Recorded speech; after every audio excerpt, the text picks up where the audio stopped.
Às vezes eu me pergunto o que anda faltando nos filmes atuais para fazer a gente ficar engajado com a história que eles estão contando, com os personagens, com tudo que tá acontecendo ali, né? Fazer realmente a gente ficar interessado em saber o desfecho daquela história, né? E eu, vez ou outra, volto a assistir filmes ali do início dos anos 2000, às vezes dos anos 80, 70, né? Alguns clássicos. E muitas vezes eu tenho a resposta para a questão que eu tô procurando. E foi essa experiência que eu tive quando eu assisti O Último Samurai pela primeira vez, estrelado aí pelo nosso amão Tom Cruise no papel de protagonista. Mas antes de começar esse vídeo, não se esquece de se inscrever no canal e ativar o sininho para receber as notificações, belezinha? Bora pro vídeo.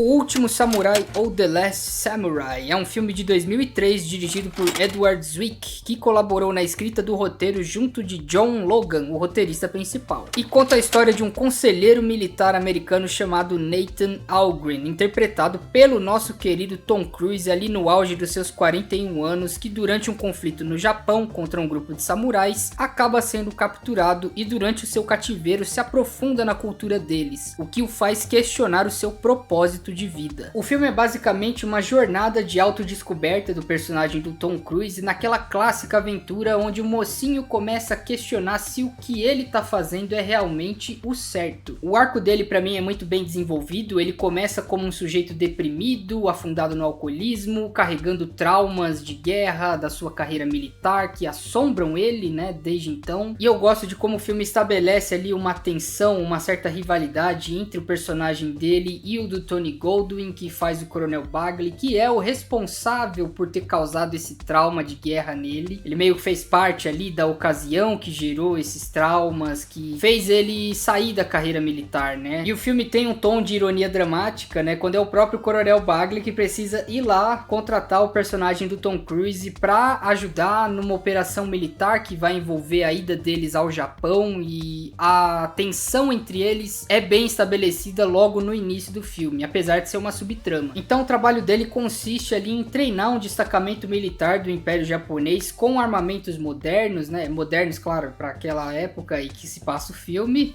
e auxiliar eles contra a revolta dos samurais tradicionalistas liderados pelo Katsumoto, interpretado pelo lendário Ken Watanabe. Ele lidera esse grupo de samurais que segue fielmente o código e é fiel principalmente à dinastia sagrada, né, do imperador japonês, rejeitando totalmente a política ocidental que está sendo implementada ali no país deles aos pouquinhos, né? As sequências de batalha desse filme são muito bem dirigidas, a ponto de você ficar arrepiado. O primeiro momento que aparecem os samurais cavalgando ali em câmera lenta em direção às tropas do Nathan, né, o personagem do Tom Cruise, é de arrepiar, cara, e é bem Ghost of Tsushima. E a direção de arte e fotografia fazem esse filme ficar muito charmoso. Ele é lindo visualmente, né? Ele parece um livro narrando uma grande história de aventura. Inclusive é bem emblemático o início desse filme, porque é o personagem do Ken Watanabe narrando, né, contando como antigamente os guerreiros e as batalhas envolviam códigos de honra, uma honra que foi se perdendo ao longo dos anos com a modernidade. É bem legal porque isso já traz muitas camadas pro personagem dele, e você consegue entender por que ele tá fazendo aquilo, por que ele tá liderando aquele grupo dos últimos samurais, né, do país, lutando contra o próprio governo, lutando contra a ocidentalização do país deles. Ele não é só um personagem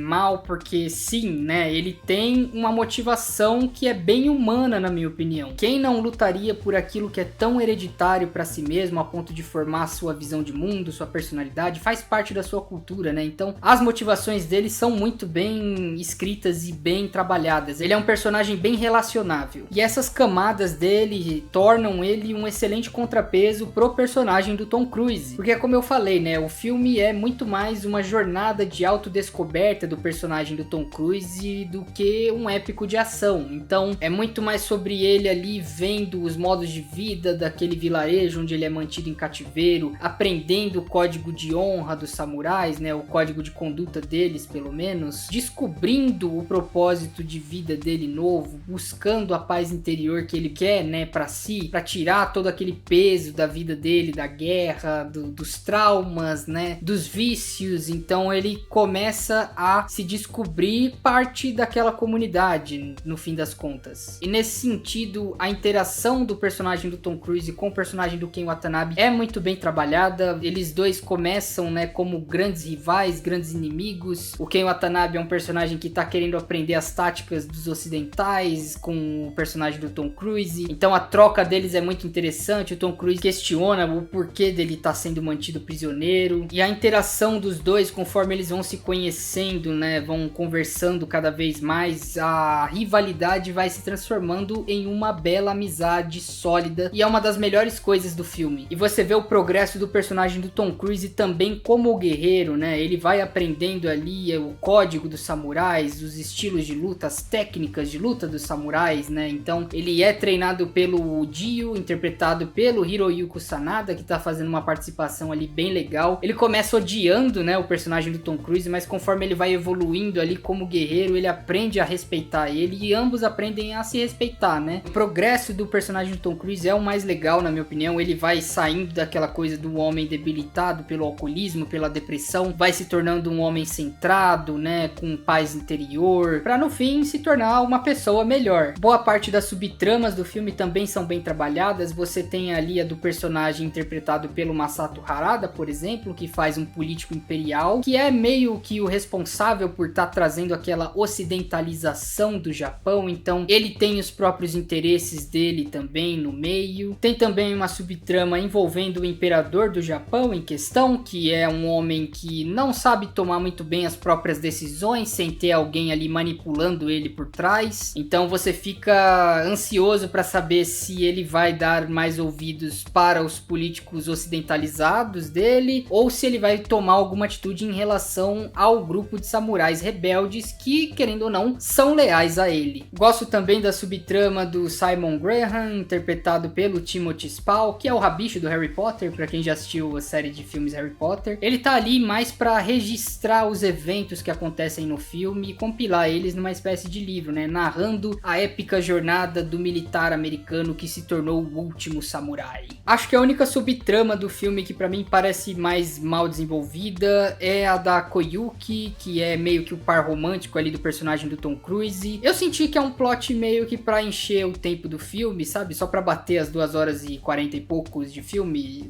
Então, sei lá, eu senti que faltou coisa. Eu gostaria de ter visto mais desse romance sendo desenvolvido em tela. Mas eu consigo entender porque que ele é o menos focado de todo o filme. Porque é tanta coisa acontecendo que é compreensível. As cenas de batalha, como eu falei, são épicas, são muito bem coreografadas, são muito bem dirigidas. Você consegue entender o que está acontecendo ali. Você não fica confuso nem perdido no meio da multidão. E o melhor de tudo é que são cenas de ação motivadas. Elas têm um porquê de acontecer na história. Elas não estão ali só por conta do espetáculo, né? E é claro que eu não poderia deixar de falar da épica e maravilhosa trilha sonora do mestre Hans Zimmer, que tá destruindo nesse filme. A trilha sonora é impecável. Até hoje, se você escutar ela isoladamente, você consegue viajar na sua própria história. Não é à toa que ele ganhou o prêmio ASCAP de 2004 por conta desse trabalho, muito bem merecido. No fim das contas, toda a jornada desse filme é espetacular. Ele não é historicamente preciso, mas se você entrar nele sabendo disso e procurando só uma boa contação de história, então você vai sair bem satisfeito, que nem eu saí. Esse filme ele me fez ver a discrepância dos filmes feitos ali no início dos anos 2000 para os filmes atuais. Aqui você tem um ótimo protagonista, uma ótima história, bons personagens secundários com boas subtramas, uma excelente trilha sonora, né, uma direção de arte, fotografia belíssimas também. Tudo isso compilado, né, feito com muito carinho para te entregar a melhor experiência e te deixar com aquele gosto de jornada concluída. É uma pena que não tenham mais tantos filmes assim atualmente. Se você nunca assistiu essa pérola, você pode conferir ela em serviços como Amazon Prime Video, Google Play Filmes, Apple TV Plus, aluguel digital no YouTube e no Max, o streaming, né, que não é mais HBO Max, é Max. Vale a pena conferir se você gosta de filmes com Tom Cruise e principalmente se você gosta de filmes com uma ótima história. Então é isso que eu tinha para falar a respeito desse filme. Eu espero que você tenha gostado do vídeo. Se você ficou até o final, muito obrigado. Não se esquece de se inscrever no canal e ativar o sininho se você não for inscrito para não perder nenhum vídeo que eu posto aqui, belezinha?